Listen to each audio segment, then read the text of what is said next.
Ramallah was supposed to be the financial capital of a new Palestinian state, but 25 years after the Oslo Peace Accord between the Palestinians and Israelis, the promise of an independent state has frayed like this flag flying above a Ramallah business center. In an attempt to support the Palestinian economy without entering political negotiations, Israel recently announced what it says are goodwill gestures, including the extension of Gaza's fishing zone, allowing building materials for reconstruction into Gaza, and lending $120 million to the Palestinian Authority. Many Palestinian economists and business people believe that these Israeli economic gestures are not enough. These are not, favors. These are not, as they might be being sold as confidence-building measures, but these are rights which Israel is restituting to the people of Gaza. As far as the West Bank is concerned, and the overall sort of issue of confidence-building measures, and that CBM, the word CBM has a black history in Palestinian economic negotiations, etc., with Israel over 25 years. We've seen so many of them come and go. Many of the Israeli economic initiatives were announced after a recent meeting between Israeli Defense Minister Benny Gantz and Palestinian Authority leader Mahmoud Abbas, the first such high-level meeting in 10 years. The significance of Abbas meeting Gantz lies only in the economy.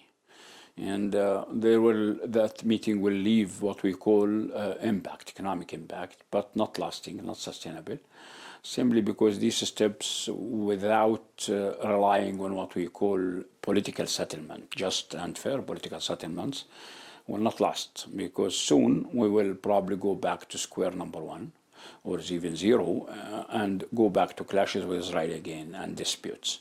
His prediction of renewed clashes came true over the weekend after Hamas fired rockets at southern Israel and Israel responded with airstrikes. Some Israeli analysts agree these economic measures do not represent a long-lasting solution. I think these gestures will make a difference, atmospherically speaking. In other words, this is not revolution, and this is not the historic breakthrough that people sometimes think is deliverable here if only one of the sides would do this or that. That's not any of this. There's no such pretension on either side of these dynamics. However, in terms of atmospherics, these are going to matter. Like the Palestinians, Israel is cautioning against any overblown expectations.